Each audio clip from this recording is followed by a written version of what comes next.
ఓం శ్రీ గురుభ్యో నమ. ఓం శ్రీ మాత్రే నమ.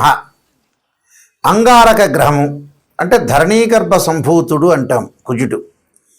ఈ అంగారక గ్రహము జనవరి 16వ తారీఖు నుంచి ఫిబ్రవరి 23వ తారీఖు వరకు మకర రాశిలో ఉత్తరాషాఢ నక్షత్రంలో ఉచ్చస్థానమైన మకర స్థితిలో, అందులో సహజంగా ఉత్తరాషాఢ నక్షత్రం అంటే రవి నక్షత్రము, రవి కుజులు మిత్రులు. మకర రాశిలో ఉచ్చస్థానంలో ప్రవేశంతో ద్వాదశ రాశుల యొక్క ఫలితాలు ఏ విధంగా ఉండబోతున్నాయి మనం చూసుకునేటట్టయితే, దీన్ని ఈ సంవత్సరంలో అత్యంత శక్తివంతమైన సంచారాల్లో ఒకటిగా మనం పరిగణిస్తాం. అంటే మకర రాశి అనేది అంగారకుడు ఉచ్చస్థానం. ఆ ఉచ్చస్థానంలో కూడా ఉత్తరాషాఢ నక్షత్రంలో ప్రవేశంతో 23వ తారీఖు వరకు, ఫిబ్రవరి 23వ తారీఖు వరకు ఉంటారు. అప్పుడు మరి ఎలాంటి ఫలితాలు జరగబోతున్నాయి? సహజంగా అంగారకుడు అంటే ఏంటంటే ధైర్యము, అభిరుచి, సహనము, కోపము, బాధ్యత, శారీరక బలాన్ని, ఓర్పుని సూచిస్తుంటుంది.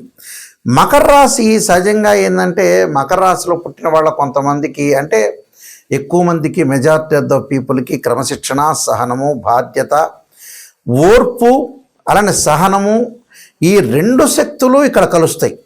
అంటే కుజుడు మకర రాశిలో సంచారం చేయటం వల్ల కుజుడు ధైర్యాన్ని, సహనాన్ని, ఓర్పుని, మకర రాశిలో జన్మించిన వాళ్ళకి అలానే ధైర్యము, స్నేహము, ఓర్పు, క్రమశిక్షణ, ఈ రెండు శక్తులు కలుస్తున్నాయి. కాబట్టి మరి ఏ విధంగా ఉండబోతుంది? ఈ రెండు శక్తులు కలవటం వల్ల ఇక్కడ మనకి మరింత దృష్టి పెరిగే అవకాశాలు ఎక్కువ ఉంటాయి. అంటే రెండు కలవటం వల్ల కొంత సుఫలితాలు జరగటం ఒకటి. ఈ సమయంలో కొంత తొందరపాటు నిర్ణయాలు తీసుకోకూడదు, ఓపికగా ఉండాలి, స్థిరంగా ఉండాలి, స్థిరంగా ఉండి పనిచేయాలి. నిజమైన ప్రయోజనాలు పొందే అవకాశాలు ఎక్కువ ఉంటాయి. కోపశక్తిని కూడా, అంటే కోపాన్ని కూడా నియంత్రణ చేసుకోవాలి. అలానే సరైన సమయంలో ముందుకు సాగాలి. అంటే సరైన ప్రయాణం చేయాలి, సరైన విషయాలు, సరైన నిర్ణయాలు తీసుకోవటం చాలా ఇంపార్టెంట్. అంటే ఈ సంచార సమయంలో దీర్ఘకాలికమైన ప్రయోజనాలు, విజయాలు కలిగే అవకాశాలు ఖచ్చితంగా ఉంటాయి. కాబట్టి మనం ఎలాంటి నిర్ణయాలు తీసుకోవాలి, అంగారకుడి యొక్క ప్రభావం ఏ విధంగా ఉండబోతుంది, ఇవన్నీ కూడా గోచారరీత్యా చెప్పబడే ఫలితాలు. అంటే పదే పదే నేను చెబుతున్నాను, చాలా జాగ్రత్తగా వినండి.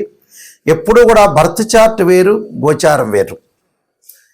అంటే ఏమిటి గురువు గారు, నాయకంటి గారు గోచారం గురించి చెబుతున్నారంటే, ఆవగింజంతైనా అదృష్టం ఉండాలి. ఎంత కృషి చేసినా కూడా కొంత అదృష్టం అనేది వితిన్ సెకండ్లో వచ్చేదే గోచారం. Point number 1. పాయింట్ నెంబర్ 2 ఏమిటి? Birth chart. బర్త్ చార్ట్ అంటే ఏంటంటే జన్మలగ్నాన్ని నుండి మనం లెక్క వేస్తుంటాం. జన్మలగ్నం నుంచి ద్వాదశ భావాలు ఏ విధంగా ఉన్నాయి.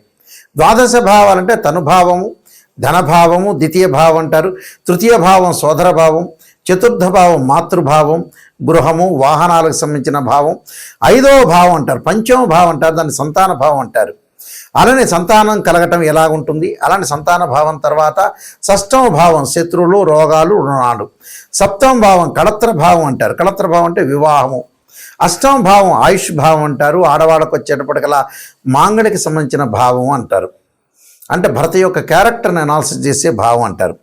అలానే మనకి 9వ భావం భాగ్యభావం అంటారు. భాగ్యం ఎలా కలుగుతుంది, ఫైనాన్షియల్ పరంగా ఇంక్రీజ్ ఎలా అవుతారు. అలానే 10వ భావం అంటారు, అంటే వృత్తి సంబంధించిన భావం అంటారు. ఆ వృత్తి భావం ఏ విధంగా ఉండబోతుంది, ప్రొఫెషనల్ పరంగా వృత్తి, ఉద్యోగ, వ్యాపార రంగాలు ఎలా ఉండబోతుంది. 11వ భావం లాభభావం అంటారు, లాభం ఎలా కలుగుతుంది. వ్యయభావం అంటారు, ఖర్చులు, ప్రేమ, ఇవన్నీ తెలిసేదే వ్యయభావం అంటారు. కాబట్టి ఇవన్నీ కూడా గోచారరీత్యా తెలుస్తాయి. గోచారరీత్యా ఎప్పుడు కూడా రాశిచక్రము, భావచక్రము, నవాంశము, అలానే ఏదైతే ద్వాదశాంశము, త్రింశాంశము, దశమాంశము, అంటే D16 చార్ట్స్ని మనం అనాలిసిస్ చేయాలి. అంటే హోరా చార్టు, అలా రాశి చార్టు, భావచక్రము, ఏదైతే మనకి కుండల్లో 16 లగ్న కుండళ్ళు ఉంటాయి, ఆ 16 లగ్న కుండల్లో మనం అంతా కూడా అనాలిసిస్ చేయాలి. అంటే సప్తాంశ చక్రాల దగ్గర నుంచి, నవాంశం దగ్గర నుంచి, దశమాంశం, ద్వాదశాంశం, త్రింశాంశం, షోడశాంశం, కవేదాంశము, అక్షవేదాంశాలని చక్రాలు 16 చక్రాలు ఉంటాయి. 16 చక్రాలని ఒక కాంబినేషన్ చూసుకొని జాతకాన్ని మనం అనాలిసిస్ చేస్తాం. అలా జాతకాన్ని అనాలిసిస్ చేస్తేనే అది బర్త్ చార్ట్ అంటారు. బర్త్ చార్ట్ అంటే ఒక చెట్టుకి వేళ్ళు ఉన్నది బర్త్ చార్ట్, వేళ్ళు ఉంటాయి, ఆ వేళ్ళే బర్త్ చార్ట్. ఒక చెట్టు ఉంటుంది, ఆ చెట్టుకు వేళ్ళు ఉంటాయి, వేళ్ళకు కాండం ఉంటుంది, కాండకు కొమ్మలు ఉంటాయి, ఆ కొమ్మలకు ఆకులు ఉంటాయి, ఆ ఆకులు రాలిపోతూ ఉంటాయి. ఆకులు ఎప్పుడు వస్తాయి? రైన్ సీజన్లో వస్తాయి, వింటర్ సీజన్లో అలా ఉంటాయి, సమ్మర్ సీజన్లో కింద పడిపోతుంటాయి. ఆకులు కింద పడడాన్ని గోచారం అంటారు. అంటే గోచారం అంటే ఏంటంటే గ్రహాలు మార్పులు ఎక్కువగా జరుగుతుంది. బర్త్ చార్ట్ అంటే ఏంటంటే కాన్స్టెంట్గా ఆ గ్రహాలు అక్కడ ఉంటాయి, దశలు అంతర్దశలు 16 లగ్న కుండల్ని మనం అనాలిసిస్ చేస్తే బర్త్ చార్ట్ అనేది చాలా మోస్ట్ ఇంపార్టెంట్. బర్త్ చార్ట్ 80%, గోచారం ఎప్పుడు కూడా 20% రిజల్ట్స్ ఇచ్చే అవకాశం ఉంటుంది. కేవలం బర్త్ చార్ట్ చాలా మోస్ట్ ఇంపార్టెంట్. అలానే గోచారం అంటే ట్రాన్సిట్ సిస్టమ్ అంటారు. ట్రాన్సిట్ సిస్టమ్ ఎప్పుడు కూడా మనకి 20% సపోర్ట్ చేస్తుంటుంది. ఆ సపోర్ట్ ఎంతవరకు ఉంటుందో మనం తెలుసుకోవటమే చాలా మోస్ట్ ఇంపార్టెంట్. ఈ అంగార గ్రహం ద్వాదశ రాశుల వాళ్ళకి ఎలాంటి ఫలితాలు జరగబోతున్నాయో మనం ఒక్కసారి పరిశీలన చేద్దాం. వృషభ రాశి వారికి అంగారకుడు యొక్క ప్రభావం ఏ విధంగా ఉందో తెలుసుకుందాం. వ్యయాధిపతి సప్తమాధిపతి అయిన అంగారకుడు భాగ్యస్థానంలో ఉండటం వల్ల సరైన ప్రణాళికతోటి సరైన నిర్ణయాలతోటి పనిచేయటం, అదృష్టం కలిసి వచ్చే అవకాశాలు ఎక్కువగా ఉంటాయి. అంటే వృత్తిపరమైన ప్రయాణాలు, లాభాలు కలగటం, ఉన్నత విద్య, ఆధ్యాత్మిక వృద్ధి అనుకూలంగా ఉండటం ఒకటి, అలానే పెద్దలు గురువుల యొక్క సలహాలు తీసుకుని ముందుకు వెళ్ళటం ఒకటి, ఉద్యోగంలో కొంత ప్రమోషన్లు వచ్చే అవకాశాలు ఎక్కువ ఉంటాయి. వృత్తి ఉద్యోగ వ్యాపార రంగాల్లో విశేషమైన కృషి చేసే అవకాశాలు ఉంటాయి. కానీ తొందరపాటు నిర్ణయాలు ఎట్టి పరిస్థితుల్లో కూడా తీసుకోకూడదు. అంటే అనవసరమైన విషయాలకి వైపు వెళ్లకుండా తొందరపాటు నిర్ణయాలు తీసుకోవద్దు. అధికారుల నుంచి కొన్ని సమస్యలు వచ్చే అవకాశాలు ఎక్కువ ఉంటాయి. ఆరోగ్యం పట్ల శ్రద్ధ అనేది చాలా అవసరం. అంటే ప్రయాణాలు, పెట్టుబడులు, ఖర్చుల గురించి తొందరపాటు నిర్ణయం తీసుకోకూడదు. అంటే ఎవరికైనా డబ్బులు ఇచ్చిపుచ్చుకోవడం, లావాదేవీల విషయంలో కూడా కొంత జాగ్రత్తగా ఉండండి. అంటే ఎవరికి పడితే వాళ్ళకి ఇవ్వటం కాదు. ఈ మధ్యకాలంలో చాలామంది కూడా ఫైనాన్షియల్ పరంగా ఇచ్చేటప్పుడు ఏంటంటే మంచి విషయాలకు ఖర్చు పెట్టట్లే.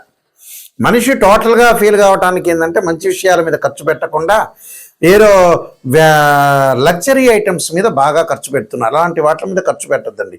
ఏదైతే నీడ్, ఏదైతే నెససరీ ఉంటుందో దానికి మాత్రమే మీరు పెట్టుబడులు అనేవి పెట్టండి. అంటే క్యాపిటల్ అమౌంట్ పెట్టాలి. అనవసరమైన ఎక్స్పెండిచర్స్ అనేవి పెట్టడం అనేది మంచిది కాదు. లైఫ్ను ఎన్హాన్స్ చేసుకోవాలంటే కొన్ని పర్టికులర్గా లైఫ్లో కొంత క్రమశిక్షణతో ముందుకెళ్ళడం చాలా ఇంపార్టెంట్. ప్రయాణాలు, పెట్టుబడులు, ఖర్చుల గురించి తొందరపాటు నిర్ణయాలు తీసుకోకూడదు. సమతుల్యంగా ఉండటం చాలా ఇంపార్టెంట్. తొందరపాటు నిర్ణయాలు తీసుకోవటం వల్ల కూడా కొన్ని ఇబ్బందులు కలిగే సూచనలు ఉంటాయి. కాబట్టి కొద్దిగా జాగ్రత్తగా వివరించి ముందుకెళ్తే మన మంచిది. వీళ్ళు తప్పకుండా హనుమాన్ చాలీస్ క్రమం తప్పకుండా పారాయణం చేయటం వల్ల, ప్రతిరోజు కూడా పారాయణం చేయటం వల్ల మీకు మంచి జరిగే అవకాశాలు ఖచ్చితంగా ఉంటాయి. మనకి కుజుడు యొక్క ప్రభావం అనేది చాలా మోస్ట్ ఇంపార్టెంట్. కుజగ్రహం అనేది మనకి జాతకంలో అనుకూలంగా లేకపోతే, అంటే గోచారరీత్యా సహజంగా వాళ్ళ రాశి దగ్గర నుంచి 3, 6, 11 స్థానాల్లో ఉంటే సుఫలితాన్ని ఇస్తాడు. మిగతావి మిశ్రమైన ఫలితాలు ఉంటాయి, మిగతావి చెడు ఫలితాలు ఉంటాయి. ఇది గోచారం.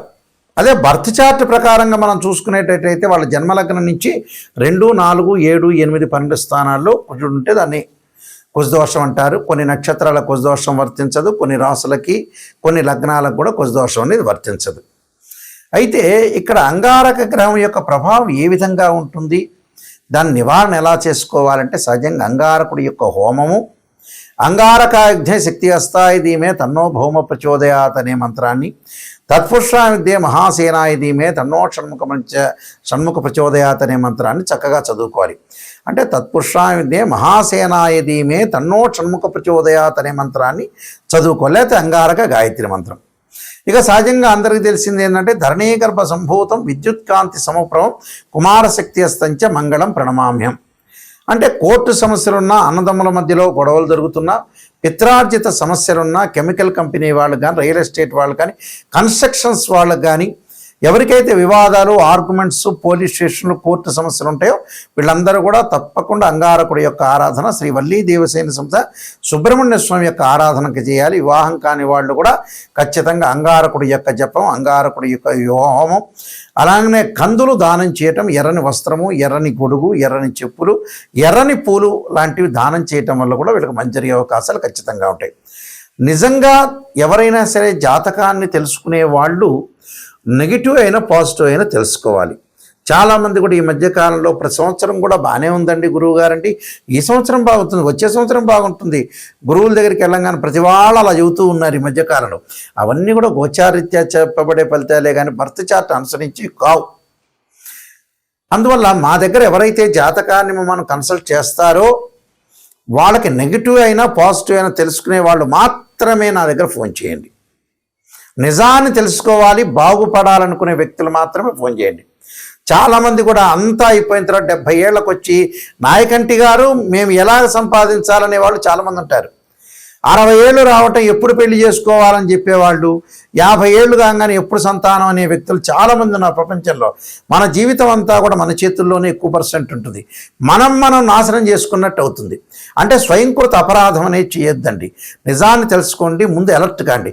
ఎవరైనా సరే ఫైనాన్షియల్ పరంగా ఇన్కమ్ సంపాదించాలని వాళ్ళ దశలు అంతర్దశలు చూడాలి. కొన్ని ఎక్కువ మంది జాతకాల్లో ఈ కాలంలో 50-55కే వాళ్ళ జీవితం అనేది ముగుస్తుంది. ముగియటం అంటే ఏంటంటే అంతకంటే ఫైనాన్షియల్ పరంగా ఆ తర్వాత సంపాదించలేని స్థితి వచ్చే అవకాశం ఉంటుంది. కాబట్టి స్టెబిలిటీ 55 కల్లా స్టెబిలిటీ కావాలి.